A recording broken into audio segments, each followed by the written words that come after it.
Hello everyone, today I'm back at South Church, Bishop Auckland, County Durham, at the Church of St Andrew. Now that is a beautiful church. I think it's got Norman origins. You might remember I was here about 5 or 6 weeks ago, but I'm not going to see that. I'm going back to that neglected cemetery, like an extension that's across the road. That looks like an old vicarage to me. I've wanted to come back since to visit it because it was so neglected and so overgrown, but such an interesting place. There was loads of Commonwealth grave headstones in here, and it's changed a lot since I was here just then. Look at all that, it's quite lots of ferns. See, are there bluebells possibly? But look at this place. It was quite damp, the ground, when I was here as well, so I think there might be some drainage problems here. But quite a beautiful little spot, sadly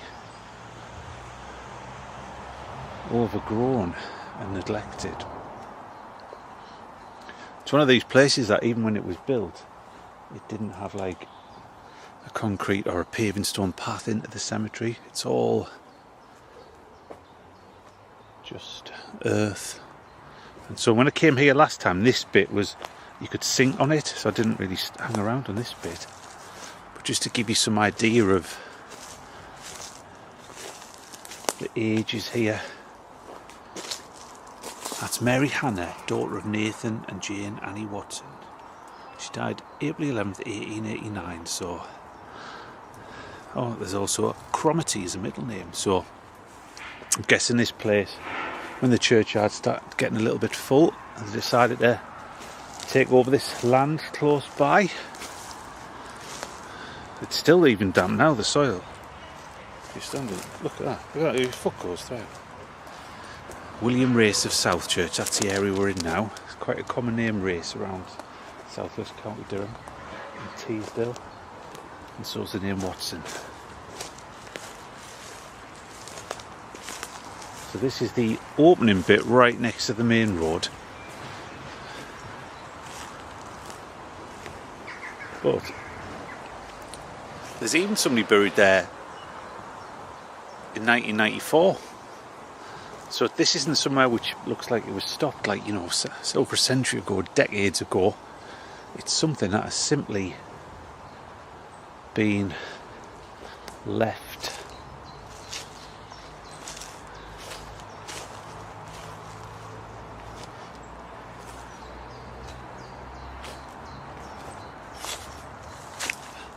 And that's a great first name.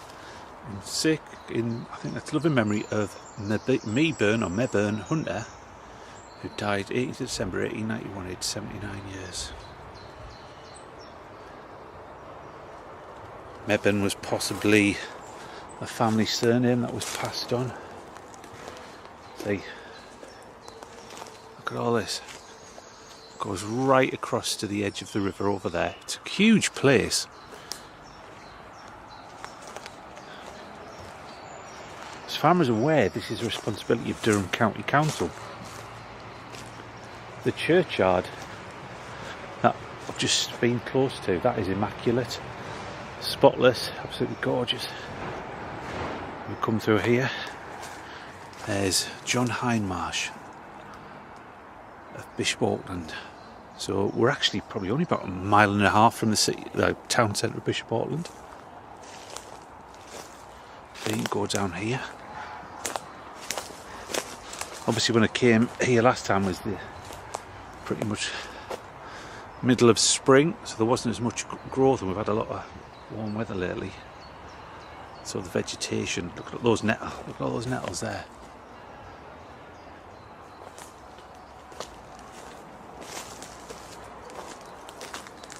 I am going to take some pictures of this place, which will probably be on Beautiful Britain later on today.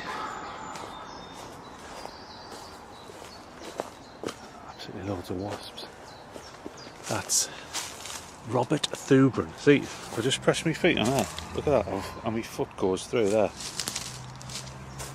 It's really soft. Hopefully I can get down here. There is still like a walkway through, so I'm guessing other people since me have been down here. And look at that. I remember him, E. Bradley, able seaman, RCNVR, HMCS Mayflower, 1943, age 25. Look at that, you can't even get in there. I don't think I'll be able to see as many headstones as I was the last time due to the overgrowth. But that's the River Gornless, which just flows around the edge of the cemetery on its way down the River Weir.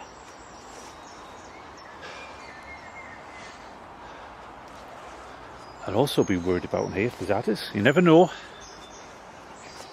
We're not that far from adder country over Hampsterley and Frostley, Wolsingham. You never know with this weather, they might have moved over here.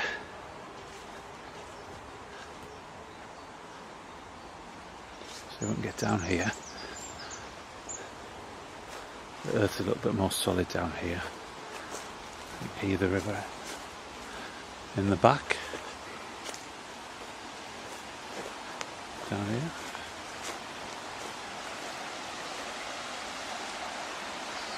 Quite low. Hasn't been that much rain lately. There's even some ducks.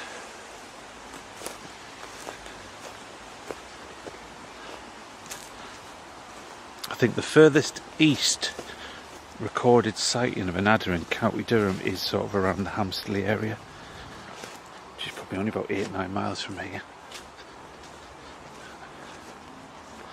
At least we've got this walkway through. It's rather warm. It's a great surname. Presshouse, Charles Henry Presshouse, died October the 25th, 1901. A very distinct name. I wouldn't be surprised if that was Prussian. I'm just guessing. And his name was probably Henrik or something like that. So I'm just guessing. Somebody's been down here. And that's in loving memory of George, the dearly beloved husband of Jenny Bell of Leahurst, Cockton Hill, Bishop Auckland. She died in 1902, just 39 years, in her 39th year. And there's an epitaph, dear, near and true, nor truer time himself can prove you, though he'd make you evermore dearer and nearer. There's Ralph, the beloved husband of Anne Shimpman of Tyndale Crescent. Another feature of this particular cemetery is the amount of porcelain headstones. I've mentioned on a few videos that there's absolutely loads of them over southwest Durham for some reason, compared to everywhere else. Mary, the beloved wife of John Jones of South Church. That's the area around here, the South Church.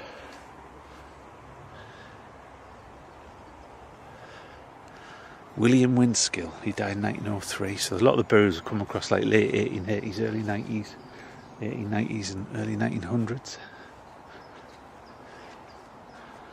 I'm not even going to attempt to go over there. Lots of butterflies. In loving memory of Elizabeth, beloved wife of George Hillary. Oh, look at that, that's a sad story. Who died September the 2nd, 1909, while on a visit from America. Aged 55 years. So possibly her or a family had emigrated from here and come back to visit, because back in those days, if you could get the east coast of the USA, you could get one of those. Oh, there's a huge rabbit just ran past there. You could get like a ship across the Atlantic towards like Liverpool and catch a train across. Oh, that looks like a hare actually. The way it was jumping. Yeah.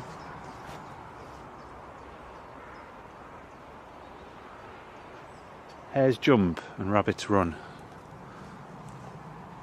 They would. I hope I can see them on the camera later on. But they were flying, them leaping. That's Robert T. Dolkin, Joseph Pickering, Esther Houghton. I managed to get in there last time to see all those porcelain headstones. I hope they are a hare, because I've never seen a hare before. A few overgrown headstones, but that's a distinct headstone there. in love and memory of Margaret Pickering, dearly beloved sister of George Pickering.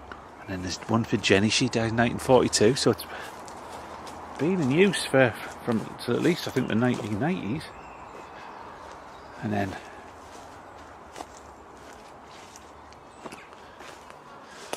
Private F. Young, Royal Army Medical Corps, 17th of October 1920, age 22. And then there's JT Smart, Durham Light Infantry over there, 10th of October 1914. It's not long after the war started, was it? I'm trying to think, 1914. Some more Commonwealth graves over here.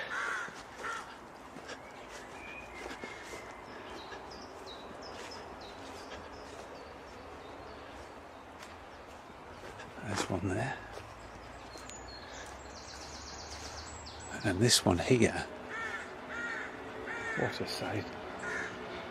There's random porcelain ones all over the place. And that's Sergeant J.W. Furness of the Royal Engineers, died 5th of August 1920. And this one must be in the furthest corner of the cemetery. Who have we got here? I don't think I came this far in the last video. Clerk M.E. Matthews of the QM Army Auxiliary Corps, 5th of May 1921, aged just 23. And there's an extra field through there, which I don't think is outside the boundary, I think. But there's a porcelain one just in those woods over there.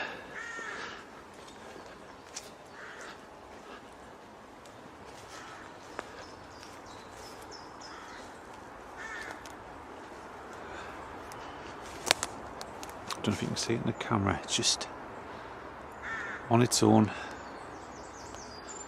In some ways it is a beautiful place, but it's quite sad that it's ended up like this. And I don't think it would be an easy job just to tidy up, or even maintain due to the size of it. Once you stop maintaining them, it doesn't take long before nature takes it all back. But then again, I suppose that's fitting considering it's a place where people were buried and returned to the earth.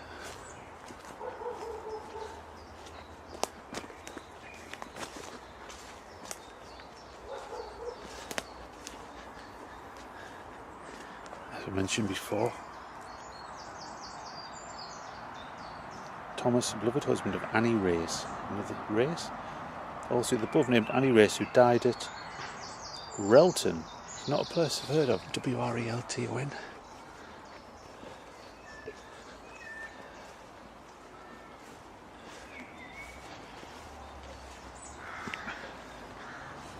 And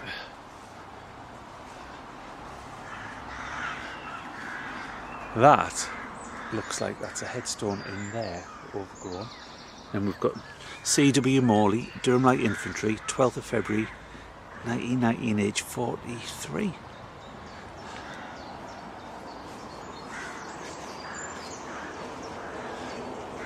But the furthest away Commonwealth grave is just coming down here. So these are these porcelain ones. Thomas Henry, beloved husband of Francis Ward of Tyndale Crescent. That's a couple of miles away. That's where the retail park is. I don't know Bishop Auckland that well. Red Admiral there. But in here, it's full of these porcelain ones, completely overgrown.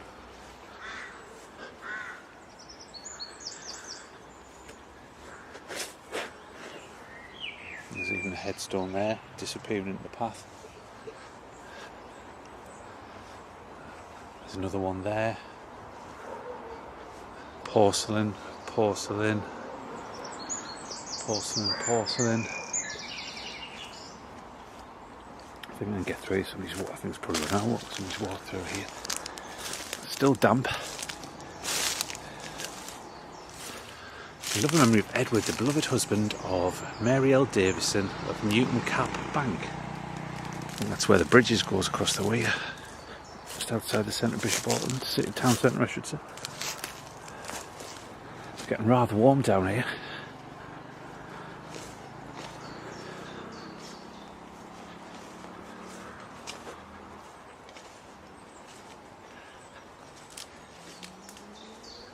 And here we have, this is probably, again, another fallen stone. That's a huge one, that one. Mary. So it's one of the Houghton family. And then this, in the far corner of the cemetery, is this one for Private A. Lucky at the DLI, 5th of August 1916.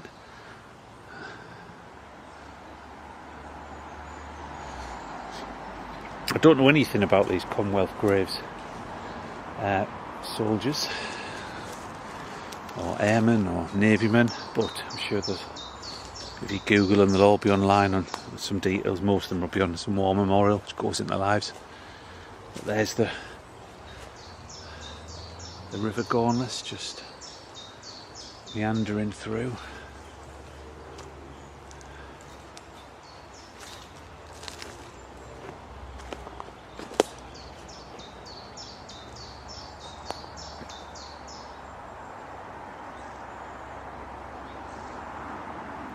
I posted some of these pictures in a Bishop Auckland history group. There's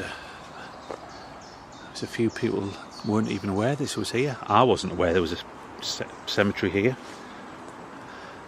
It's so well hidden, unless you know the area. It's even hard to see from the roadside, especially with the vegetation. Now, I'm guessing in the next month or two, this is going to become even wilder. Especially if there's a bit of rain as well. So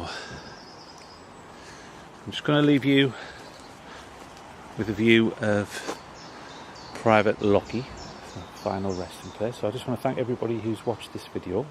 If you did enjoy it, please give it a like. More importantly, click on the subscribe, because it will help grow the channel. Because I've got, as mentioned before, I've got a few plans for venture out and do other stuff in the future. So thank you very much for watching, and I will see you next time. Take care.